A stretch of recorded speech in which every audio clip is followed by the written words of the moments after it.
Despite Donald Trump blinking on a bunch of the big disastrous tariffs on like the whole world, including like Madagascar and the island with the penguins, he announced today he's not just maintaining but increasing his tariffs on China, which is one of our largest trading partners. And among the Americans who will almost immediately feel the pain are farmers, because China buys a lot of their product and will slap tariffs on in response. Alex Wagner has been doing amazing reporting on the impact of Trump's policies on the ground. Went to North Carolina to talk to farmers about Trump's tariffs and what it means for their future and their livelihood.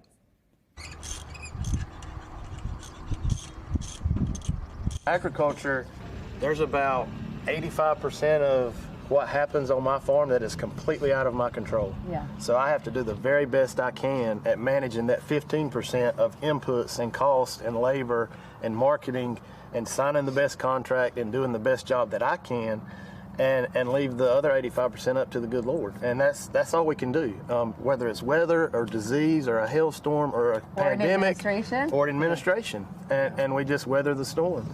It's kind of a wait and see game. I mean, I think the main thing is not to overreact and get too nervous. I mean, stay the course. That's what's helped us, you know, all of these generations of farmers stay in the course and doing what we do best and being efficient.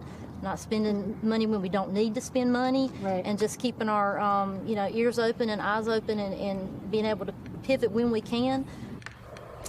Here with me now is Alex Wagner, MSNBC senior political analyst and host of the Trumpland podcast. I loved those quotes because I think it's actually a profound insight, like a genuinely profound insight, and also like explains a lot of why a lot of folks are like, yes, you know, we're just going to sort of see where it all goes. I think, you know, it was interesting being in Clayton, North Carolina yesterday as, you know, Wall Street's melting down. The financial world is flipping out. Investors are calling Trump. People can't get through. It's a different reality in red state America. All the people that I talked to at that table had voted for Trump at least once, if not multiple times. And in part because of that, but I think largely because of the attitude you have to take when you are a farmer. You are more sanguine. You are more accepting of external chaos. But I kept saying, this isn't hurricanes. This isn't weather. This isn't an act of God. This is Donald Trump making very clear decisions that put you in financial peril. And it's not just that they sell their, you know, goods to China. It's that they need farm equipment. They need lots of supplies that are manufactured in China. And they've already spent that money, Chris. The way it goes with a commodities trade is you've already put the money in the ground for the seed, the fertilizer, the equipment, the labor. They just got to hope come harvest time that they can sell it at a decent price and don't lose money. And Trump has thrown all of that up in the air, right? But what's so interesting, I think, is the empathy they feel with him insofar as the project of correcting a trade imbalance that they see has been decades in the making.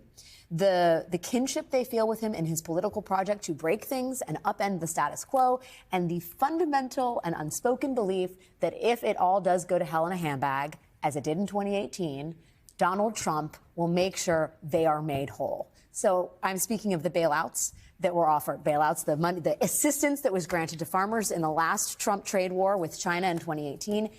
And I asked them about that and whether that was something they expected and what they thought of other people who might not be so keen on that idea. This is that conversation.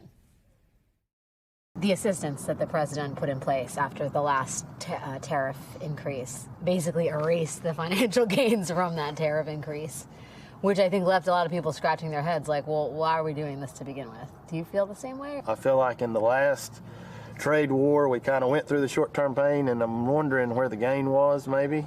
We kind of came out of it in a little bit of turmoil. I think some people have not forgotten that, and they're saying, well, you know what? The people that voted to put this president in office, this is your guy. And if this is your guy, you got to roll with the policies he enacts. And, like, why should the rest of the country that didn't vote for him be bailing out farmers? That's right. And they're also, those same people oftentimes demand that farmers address climate change and farmers adapt different technologies. And we have responded in spades with soil health initiatives, cover crops, using less inputs to produce more on less land with less water and higher labor costs. But those same people that make those demands are not willing to pay the cost for the American products in the store. They will buy the cheaper imported products that have much lower, their daily wage rate are less than what we have to pay an hour for our H-2A workers that are coming in.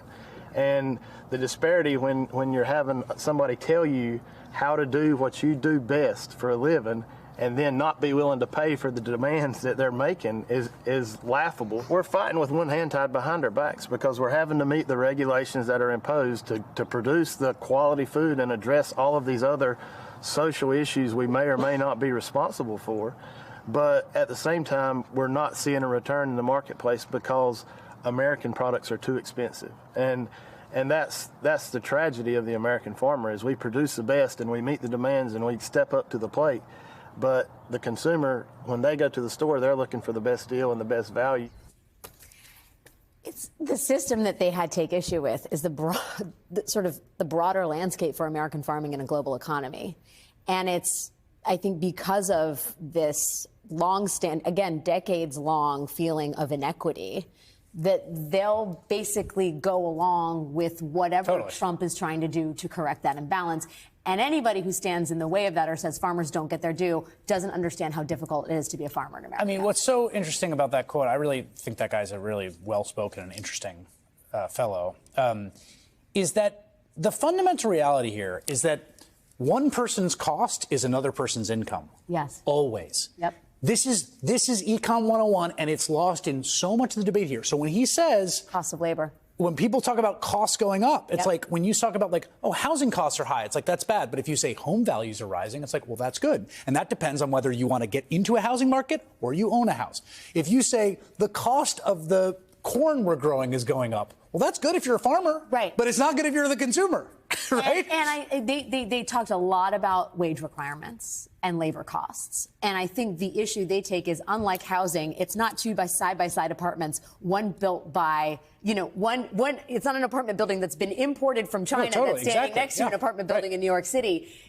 They are competing in the global marketplace in a way that other commodities aren't. Totally. But what's so crazy about this whole thing is we just had this whole election where everyone's consensus view, and I was there, I didn't lose my mind, was like prices are too high. And I asked and now we've come out of it, and it's like, Americans, we got to get over this obsession with cheap stuff. It's like, we just did this. I was there every goddamn night.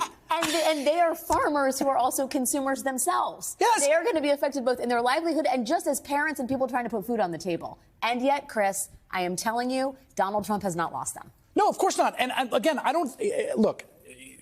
The way all this stuff works is, you could go find a rich Democrat who a Democrat's going to raise taxes on, and they're not going to leave the Democratic Party. Right? Yes. They believe in things other than that. Yes. But this thing about the cost is really driving me insane, because all of a sudden it's like we're all having this good faith conversation about maybe the world of cheap foreign imports isn't the best thing for America. It's like, well, yeah, maybe, but what were we just doing last year when all we talked about is how everything is expensive? Suddenly, the center of gravity of the conversation has shifted in a remarkable way. I'm very excited to listen to this episode of Trumpland. It's a good one, I got to say. It's out now. Yeah, that was really great. Really great work. Alex Wagner, thank you. Thanks, buddy.